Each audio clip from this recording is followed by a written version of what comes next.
ஹே billions, நம்ம இன்னைக்கு மே 8ஓட Hindu editorial பார்த்துடலாம். ரொம்பவே ஈஸியான எடிட்டோரியல் தான். அதே மாதிரி ஒரு ட்ராஜடியான ஒரு திங் பற்றி தான் இந்த எடிட்டோரியலை நம்ம டிஸ்கஸ் பண்ண போகிறோம்.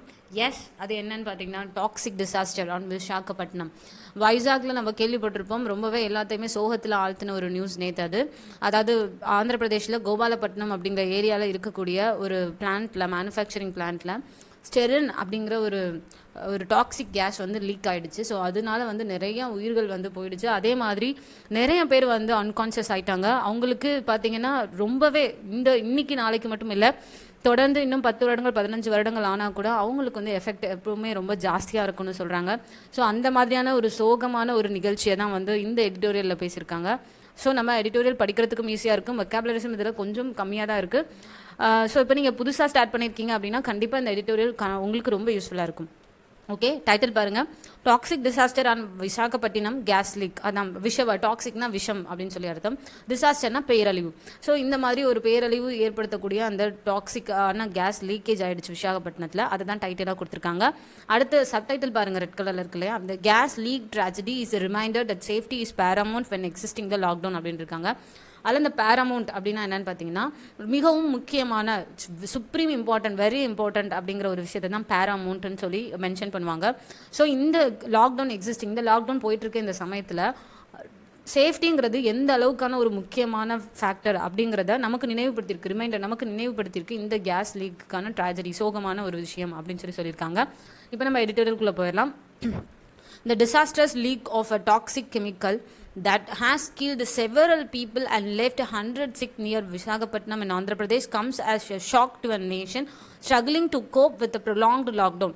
அந்த கடைசியாக கோப் வித் ப்ரொலாங்டு லாக்டவுன் இருக்கு இல்லையா, அதில் அந்த கோப் அப்படின்னா என்னென்னு பார்த்தீங்கன்னா ஒரு நம்பிக்கை, இன்னைக்கு நாளைக்கு இல்லைன்னா அதை ஒத்து நம்ம அதோட ஒத்து வந்து நம்ம பண்ணிட்டு இருப்போம் இல்லையா ஒரு விஷயத்தை, அதை தான் வந்து கோப் அப்படின்னு சொல்லி மென்ஷன் பண்ணுவாங்க. அடுத்தது பார்த்திங்கன்னா ப்ரொலாங்டுனா ரொம்ப காலமாக நீண்ட காலமாக அப்படின்னு சொல்கிறோம் இல்லையா, அதுதான் ப்ரொலாங்டு. ஸோ என்ன சொல்கிறாங்கன்னு பார்த்தீங்கன்னா இந்த டாக்ஸிக் கெமிக்கல் டிசாஸ்டர்ஸ் அப்படின்னா பேரழிவை ஏற்படுத்தக்கூடிய இந்த டாக்ஸிக் கெமிக்கல் லீக்கேஜ் ஆனது செவரல் பீப்புள், நிறைய பீப்புளை வந்து கொன்று குவிச்சிடுச்சு. அதே மாதிரி பார்த்திங்கன்னா ஹண்ட்ரட்ஸ் பீப்புள் வந்து ரொம்ப சிக் அப்படின்னா முடியாமல் அன்கான்ஷியஸ் ஸ்டேட்டில் இருக்கிறாங்க இங்கே விசாகப்பட்டினம் ஆந்திர பிரதேஷில். இது வந்து நேஷனுக்கே, நம்ம நாட்டுக்கே ஒரு பெரிய ஷாக்கிங் நியூஸ். ஆல்ரெடி இந்த COVID-19 ரொம்பவே மனசு உடஞ்சி போய் இந்த லாக்டவுனில் பூட்டி ஒரு பெரிய ஒரு சோகத்தில் இருக்க சமயத்தில் அடிஷ்னலாக இந்த ஒரு விஷயமும் வந்து சேர்ந்துடுச்சு நேஷனுக்கு அப்படின்னு சொல்லி மென்ஷன் பண்ணியிருக்காங்க. ஸோ அடுத்தது நம்ம பார்த்துடலாம். அடுத்தது பாருங்க, residents of habitation around Gopalapatnam close to the site where the LG Polymers plant is located passed out as a hazardous sterile vapor swept through the area at night. Several deaths took place as people tried to flee and the chemical rendered them unconscious னு சொல்லி கொடுத்துருக்காங்களா. இல்லை residents of habitants first line பாருங்க.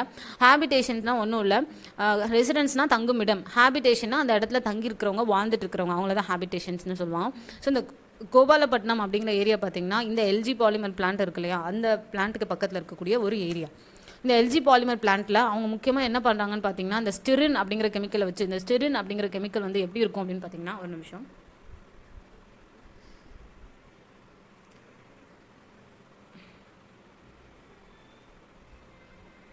So இதான் சொல்கிறாங்க, இதான் அந்த ஸ்டெரின் அப்படிங்கிற ஒரு கெமிக்கல். இந்த கெமிக்கல் வந்து எதுக்காக யூஸ் பண்ணுவாங்கன்னு பார்த்தீங்கன்னா ஃபார் மேனுஃபேக்சரிங் ஆஃப் சின்டெக்ஸ்லாம் இருக்கு இல்லையா, சின்டெக்ஸ், பாலிஸ்ட்ரீன், இந்த மாதிரி பொருள்களை மேனுஃபேக்சர் பண்ணுறதுக்காக யூஸ் பண்ணுறது தான் இந்த ஸ்டெரின். ஸோ அப்படிப்பட்ட ஒரு எல்ஜி பாலிமர் பிளான்ட்ல இருந்து தான் நேற்று என்ன ஆயிடுச்சு அப்படின்னு பார்த்தீங்கன்னா கெமிக்கல் லீக் ஆகிடுச்சு, இந்த ஸ்டெரின் அப்படிங்கிற கெமிக்கல். அது வந்து இந்த மாதிரி கோபால பக்கத்தில் இருக்குன்னு ஒரு இன்ட்ரடக்ஷன் கொடுக்குறாங்க.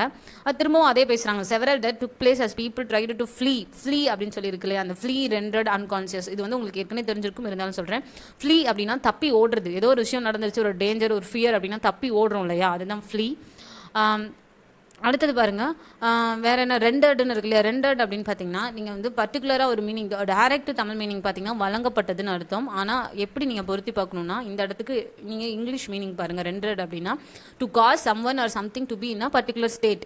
அதாவது ஒருத்தவங்களை வந்து ஒரே விதத்தில், அதாவது your illness rendered you to be unable to walk அப்படின்னு சொல்லி இருக்குன்னு வச்சுக்கோங்களேன். அப்படின்னா உங்களை நடக்க முடியாமல் பண்ணது யாருன்னு பார்த்தீங்கன்னா உங்கள் இல்னஸ், அதுதான் உங்களுக்கு நடக்க முடியாமல் பண்ணிச்சு. ரெண்டட் தூண்டி விட்டுருச்சு, because of this, because of that அப்படின்னு நம்ம ரீசன் பண்ணுவோம்ல, அதுதான் ரெண்டட் தூண்டி விட்டுறது அப்படிங்கிறத கூட நீங்கள் ஞாபகம் வச்சுக்கலாம். அடுத்தது அன்கான்ஷியஸ், உங்களுக்கு தெரியும் மயக்கமடைகிற நிலைமை தான் வந்து அன்கான்ஷியஸ்னு சொல்லுவாங்க. ஸோ இதை தான் சொல்லியிருக்காங்க, உங்களுக்கு புரிஞ்சிருக்குன்னு நினைக்கிறேன். நிறைய பீப்புள் வந்து இந்த நடந்தோடனே தப்பி ஓடுற முயற்சி பண்ணுறாங்க. முயற்சி பண்ணும்போதே அந்த கெமிக்கல் அவங்களெல்லாம் என்ன பண்ணிடுச்சு அப்படின்னா ஒரு மயக்கமடைய செஞ்சிச்சு, ரெண்டட் அந்த ஸ்டேட்டுக்கு கொண்டு போய் விட்டுருச்சு. ஸோ அந்த பிகாஸ் ஆஃப் அப்படின்ற அந்த மீனிங்கில் வரது தான் ரெண்டட். அடுத்தது போயிடலாம். அடுத்தது பாருங்க, there are horrific stories of people falling from buildings or into wells and ditches as they lost consciousness. நம்ம பார்த்துருப்போம் நியூஸில் கூட. ஸோ அவங்க வந்து தப்பிச்சு ஓடணும் அப்படின்னு முடிவு பண்ணி ஓடும்போதே பார்த்தீங்கன்னா அவங்க அன்கான்ஷியஸ் மயக்கமாகி அங்கே இங்கேயும் பார்த்தீங்கன்னா பில்டிங் மேலேருந்து விழுந்துட்டாங்களாம். நிறைய கிணத்துல டிச்சஸ் இந்த மாதிரி அங்கங்கே குழி, இந்த மாதிரி ட்ரைனேஜ், இந்த மாதிரி எல்லா இடத்துலையும் அங்கங்கே தொப்புன்னு விழுந்தது நம்ம பார்த்துருப்போம். ஸோ அதை தான் சொல்கிறாங்க ஹாரிஃபிக் ஸ்டோரி. இது ஒரு பயங்கரமான ஒரு சோகமான ஒரு ஸ்டோரி தான். They have become the first victims of the exit from the lockdown when industrial units were allowed to resume their operation. அதாவது இப்போ தான் இந்த லாக்டவுன் 3 அப்போ தான் நமக்கு வந்து சில தளர்வுகள் கொடுத்து நீங்கள் இண்டஸ்ட்ரி ஓப்பன் பண்ணி ரன் பண்ணிக்கலாம்னு சொல்லியிருந்தாங்க இல்லையா. ஸோ அப்படி ஒரு விஷயம் அலோவ் பண்ணதுக்கப்புறம் நடந்த முதல் விக்டிம்னா பாதிக்கப்பட்டவங்கன்னு அர்த்தம், பாதிக்கப்பட்டவர். ஸோ அப்படி நம்ம ஒரு தளர்வு கொடுத்ததுக்கப்புறம் நடந்த ஒரு முதல் பாதிக்கப்பட்ட விஷயம் என்ன அப்படின்னா அது இதுதான் அப்படின்னு சொல்லி மென்ஷன் பண்ணுறாங்க. அடுத்து ஸ்டிரின் அப்படின்னு இருக்குல்லையே, அந்த இடத்துல இருந்து கவனிங்க. ஸ்டிரின், the chemical involved in the disaster struck plant that produces polystyrene products, is included in the schedule of manufacture, storage and import of hazardous chemical rules 1989. அதான் நம்ம சொன்னோம் எதுக்காக இந்த ஸ்டிரின் யூஸ் பண்ணுறாங்கன்றதை சொல்லியிருந்தோம், அதை தான் சொல்கிறாங்க. அதை சொல்லிட்டு இந்த மாதிரியான விஷயங்களை மேனுஃபேக்சர் ஹேண்டில் பண்ணும்போது தே கம்ஸ் அண்டர், அது எல்லாமே ஒரு சட்டத்துக்கு கீழே வரும். அது என்ன சட்டம்னு பார்த்தீங்கன்னா manufacture, storage and import of hazardous chemical rules 1989. இதுக்கு கீழே தான் இதெல்லாம் வந்து ரொம்ப பயபத்திரமாக ஹேண்டில் பண்ணணும் அப்படின்ற விஷயம் வந்து அவங்க சொல்லியிருப்பாங்க இந்த சட்டத்துக்கு கீழே. அதை மென்ஷன் பண்ணியிருக்காங்க. The rules lay down strict norms on how it should be handled and stored அப்படின்னு சொல்லியிருக்காங்க.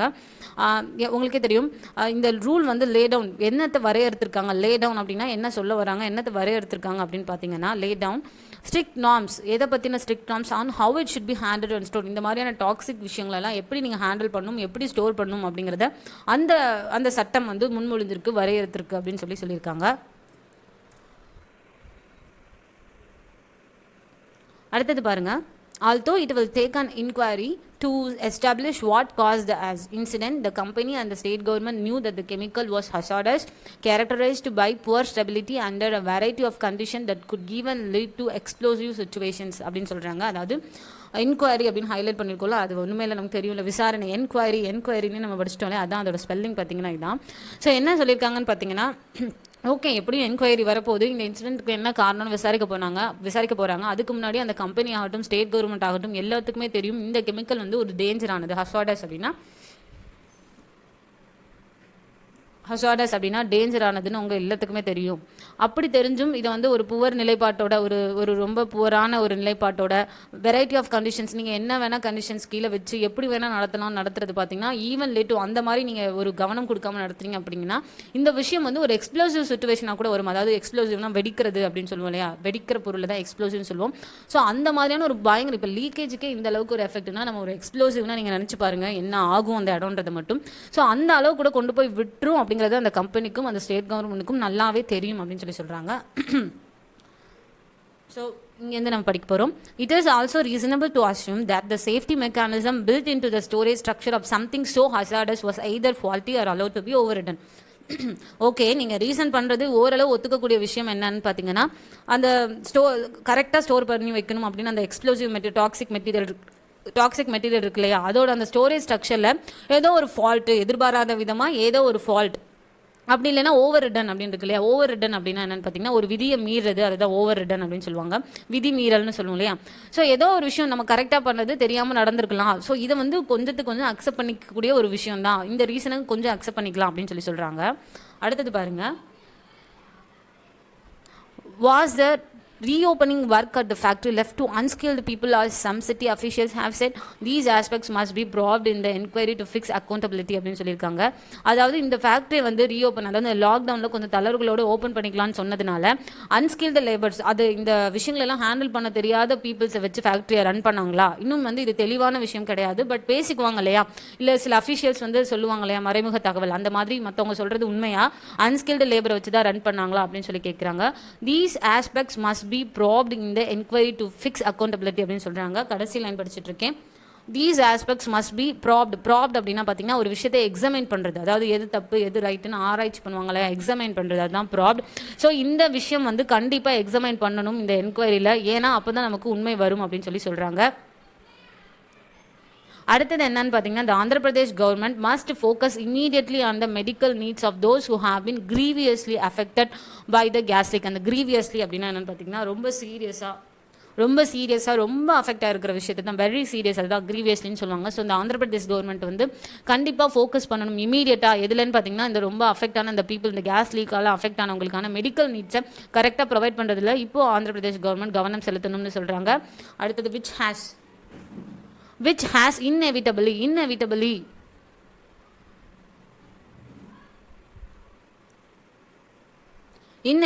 அப்படின்னா என்னன்னு பார்த்தீங்கன்னா அன்அவாய்டபிள், தவிர்க்க முடியாத ஒரு விஷயம். ஏன் அப்படி தவிர்க்க முடியாத ஒரு விஷயம்னு சொல்கிறாங்கன்னு பார்த்தீங்கன்னா, இந்த மாதிரி நடந்த இந்த விஷயம் வந்து நமக்கு ஒரு விஷயத்தை கண்டிப்பாக நினைவுபடுத்தும். கண்டிப்பாக தெரிஞ்சவங்களா இருந்தால் நம்மளுக்கு எந்த ஒரு விஷயத்தை நினைவுபடுத்திருக்குன்னு பார்த்தீங்கன்னா, 1984 1984 போபால் கேஸ் டிசாஸ்டரில் எத்தனை 1000 பேர் செத்தாங்க அப்படிங்கிறது நமக்கு தெரியும். ஸோ அந்த விஷயத்தை நம்ம நினைவு கூறுறதை மறக்க முடியாது, தவிர்க்க முடியாது இந்த தருணத்தில் அப்படிங்கிறத மென்ஷன் பண்ணியிருக்காங்க.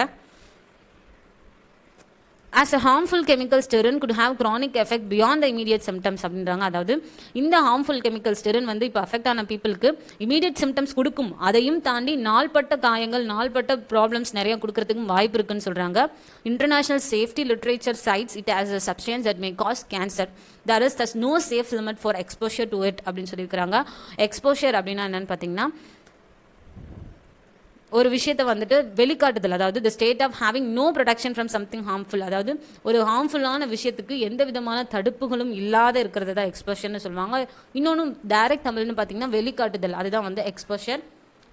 ஓகே, இப்போ நான் அந்த மீனிங் சொன்ன பாருங்க. இப்போ ஏற்கனவே சொல்லிட்டாங்க, இது வந்து இன்னைக்கு நாளைக்கு சிம்டம்ஸோட நாள்பட்ட ரொம்ப நாள் கழிச்சு கூட உங்களுக்கு அந்த எஃபெக்ட் கொடுக்கறதுக்கு வாய்ப்பு இருக்குன்னு சொல்லியிருக்காங்க. அதே மாதிரி இன்டர்நேஷனல் சேஃப்டி லிட்ரேச்சர் என்ன சொல்லியிருக்காங்கன்னு பார்த்தீங்கன்னா, இந்த ஒரு பர்டிகுலர் கெமிக்கல் வந்து கேன்சர் உருவாக்குறதுக்கு கூட நிறைய வாய்ப்பு இருக்குது அப்படின்னு சொல்லியிருக்காங்க. அதை தான் இந்த லைனில் மென்ஷன் பண்ணியிருக்காங்க. ஸோ எவ்வளவோ ஒரு சோகமான விஷயம்னு நினைக்கவே முடியல. அந்த ஃபர்ஸ்ட் வேர்டே பாருங்கள், அது சொலேசியம்னு ப்ரொனவுன்ஸ் பண்ணும். டி வந்து அந்த இடத்துல சைலண்ட். சொலேசியம்னா என்னன்னு பார்த்தீங்கன்னா, இழப்பீடாக கொடுக்கப்படும் பொருள். ஒரு விஷயம் நடந்துருச்சு, அதுக்கு இழப்பீடாக மக்களுக்கு கொடுப்போம் இல்லையா, ஒரு பொருளா ஏதாவது ஒரு விஷயம், அதுதான் வந்து சொலேசியம்னு சொல்லுவாங்க. ஸோ இப்போ நம்ம கரெக்ட் போவோம். Solatium payments and compensation for the victims and families ஒரு important, but so is access to the highest quality of health care for the victims அப்படின்னு சொல்லியிருக்காங்க. அதாவது எந்த அளவுக்கு வந்து அந்த மக்களுக்கு வந்து நம்ம இழப்பீடு காம்பன்சேஷன்லாம் கொடுக்குறோமோ அந்த அளவுக்கான இம்பார்ட்டன்ட் எதுலையும் கொடுக்கணும்னு பார்த்தீங்கன்னா, அந்த மக்களுக்கு தேவைப்படுற ஹெல்த் விஷயங்கள், ஹெல்த் கேர், உயர்தரமான சுகாதாரமான ஹெல்த் கேர் விஷயங்கள் பண்ணுறதுலையுமே நம்ம வந்து இம்பார்ட்டன்ட் கொடுக்கணும்னு சொல்கிறாங்க. What happened in Gopalapatnam is also a warning for industries across India. அதாவது இந்த கோபாலப்பட்டினத்தில் நடந்த இந்த ஒரு விஷயம் வந்து எல்லா இண்டஸ்ட்ரிக்குமே வந்து ஒரு வார்னிங், எச்சரிக்கை மாதிரி இந்தியாவில் உள்ள எல்லா இண்டஸ்ட்ரிக்குமே ஒரு எச்சரிக்கைன்னு சொல்கிறாங்க. Although some may see the incident as a consequence of the lockdown, the states have the authority under the central government's order to exempt process industries. அந்த exempt அப்படின்னா என்னன்னா விதி விலக்கு, அதுதான் வந்து எக்ஸாம்ட் விலக்கு அப்படிங்கிறது. ஸோ என்ன சொல்கிறாங்கன்னா, ஆல்தோ இருப்பினும் என்ன சொல்கிறாங்க, இந்த இன்சிடென்ட்ஸ் வந்து லாக்டவுனால் நடந்தது தான், லாக்டவுனோட அந்த ஒரு இஷ்யூவால் தான் இந்த ஒரு சம்பவம் நடந்திருக்குன்னு சில பேர் சொல்கிறாங்க. ஓகே, அது உண்மையாக இருக்கும் பட்சத்தில் ஸ்டேட் கவர்மெண்ட்டுக்கு வந்து சென்ட்ரல் கவர்மெண்ட் கொடுத்துருக்க ஒரு ஆர்டர் படி சில ப்ராசஸ்னால் என்னென்னு பார்த்தீங்கன்னா, இந்த மாதிரி பெட்ரோகெமிக்கல் இண்டஸ்ட்ரீஸ்லாம் ப்ராடக்ட்ஸ்லாம் மேனுஃபேக்சர் பண்ணுறாங்க இல்லையா, அதை தான் வந்து ப்ராசஸ் இண்டஸ்ட்ரீஸ்ன்னு சொல்லுவாங்க. ஸோ வந்து இது உண்மையாக இருக்கும் பட்சத்தில், எது இந்த லாக்டவுனால தான் இந்த அன்ஸ்கில்டு லேபர்லாம் வச்சு தான் பண்ணுறதுனால இந்த மாதிரி சம்பவம் நடந்துச்சுன்றது உண்மையாக இருக்கும் பட்சத்தில் ஸ்டேட் கவர்மெண்ட்டுக்கு பவர் இருக்குது. சென்ட்ரல் கவர்மெண்ட் சொன்ன ஆர்டர் படி இந்த மாதிரி ப்ராசஸ் இண்டஸ்ட்ரீஸ்க்கு விலக்கு அளிக்கிறதுக்கு ஸ்டேட் கவர்மெண்ட்டுக்கு பவர் இருக்குது அப்படின்னு சொல்லி இங்கே சொல்கிறாங்க. அடுத்தது பாருங்கள். ஸோ கன்க்ளூஷன் பேராகிராஃப் படிக்க போகிறோம். It needs no special emphasis that safety of industrial chemical requires continuous watch with no scope for waivers அப்படின்னு சொல்கிறாங்க. வெய்வர்ஸ்னால் உங்களுக்கு தெரியும், தள்ளுபடி, அதை தான் வெய்வர்ஸ்னு சொல்லுவாங்க. அந்த எம்பசஸ் அப்படின்னா என்னென்னு பார்த்தீங்கன்னா வலியுறுத்துதல். எம்பசஸ் அப்படின்னா ஒரு ஸ்பெஷல் இம்பார்ட்டன்ஸ், ப்ராமினன்ஸ், அதுக்கு வந்து வலியுறுத்துதல், அதான் ஜென்ரலாக மீனிங் வச்சுக்கோங்க. ஓகே, இப்போ என்ன சொல்கிறாங்கன்னு பார்த்தீங்கன்னா, இந்த மாதிரியான கெமிக்கல் இண்டஸ்ட்ரீஸை வந்து கண்டினியூஸாக வாட்ச் பண்ணுறதுங்கிறதுல எந்த டவுட்டும் கிடையாது. அதுக்கு தள்ளுபடியெல்லாம் கொடுக்குறது அதெல்லாம் அப்பாற்பட்டது, அதெல்லாம் தாண்டி இதை வந்து கண்டினியூஸாக வாட்ச் பண்ணுறங்கிறது தவிர்க்க முடியாத ஒரு விஷயம். கண்டிப்பாக இதை நம்ம செய்யணுன்றதை சொல்கிறாங்க. அடுத்தது பாருங்க. As India aims for a wider manufacturing base, it needs to strengthen its approach to public and occupational safety அப்படின்னு சொல்கிறாங்க. அதாவது இந்தியா வந்து தன்னோட மேனுஃபேக்சரிங் பேஸ், அதாவது இண்டஸ்ட்ரியாக அதிகப்படுத்தணும்னு நம்ம நினச்சிட்டு இருக்கோம் இல்லையா, நம்மளோட எய்ம் அதுவாக இருப்பின், இந்தியாவோட எய்ம் அதுவாக இருக்கும்போது அதுக்கேற்ற மாதிரி இந்த மாதிரி பப்ளிக் ஆகட்டும், தொழில்துறை ஆகட்டும், எல்லாத்துக்கும் வந்து தேவையான அந்த சேஃப்டி மெஷர்ஸை ஸ்ட்ரென்தன் பண்ணுறதும் ரொம்பவே ஒரு முக்கியமான விஷயம் அப்படின்னு சொல்லியிருக்காங்க. Transparent oversight is not a hurdle to industrial growth. It advances sustainable development by eliminating terrible mistakes அப்படின்னு சொல்கிறாங்க. அதாவது என்னன்னு பார்த்தீங்கன்னா, இந்த டிரான்ஸ்பரண்ட் ஓவர்சைட் அப்படின்னா என்னென்னு பார்த்தீங்கன்னா, வெளிப்படையான இண்டஸ்ட்ரியல் வளர்ச்சி அப்படிங்கிறது ஒரு தடை அல்ல. வெளிப்படையாக காட்டுறதுனால உங்களுக்கு எந்த குறைச்சலும் வந்துடாது. அதுக்கு பதிலாக அது வந்து டெவலப்மெண்ட்டையும் வந்து இந்த மாதிரி டெரிபிள் மிஸ்டேக்ஸ், இந்த மாதிரி டாக்ஸிக் கேஸ், இந்த மாதிரி ரொம்ப ஒரு மனசுக்கு ஒரு நெகிழ்ச்சியான ரொம்ப சோகமான சம்பவத்தை தவிர்த்து ஒரு டெவலப்மெண்ட்டை தான் கொடுக்கும். ஸோ நீங்கள் டிரான்ஸ்பரண்ட்டாக வெளிப்படையான இண்டஸ்ட்ரியல் க்ரோத்து தான் மிகவும் அவசியமானதுன்னு சொல்லி எடிட்டோரியலில் முடிச்சிருக்காங்க. ஸோ உங்களுக்கு இந்த எடிட்டோரியல் புரிஞ்சிருக்கும், ஆல்ரெடி நீங்கள் நியூஸ்லேயும் பார்த்துருப்பீங்க. ஸோ இப்போ நீங்கள் கம்பேர் பண்ணி படிக்கும்போது உங்களுக்கு கண்டிப்பாக எடிட்டோரியல் எப்படி அப்ரோச் பண்ணணும்னு புரிஞ்சிருக்கும். உங்களுக்கான எல்லா வெக்காபுலரிஸும் நான் PDF ஃபார்மேட்டில் கீழே லிங்க் கொடுத்துருப்பேன். அந்த லிங்க்கை கிளிக் பண்ணிங்கன்னா உங்களுக்கு PDF டவுன்லோட் ஆகிடும். ஸோ தட் நீங்கள் வந்து எழுதணுங்கிற அவசியம் கூட இல்லை, அதையும் யூஸ் பண்ணிக்கோங்க. உங்களுக்கு இந்த எடிட்டோரியல் பிடிச்சிருந்ததுன்னா மறக்காமல் கீழே கமெண்ட் பண்ணுங்கள். Subscribe my channel and press the bell icon as well. See you in my next video. Bye.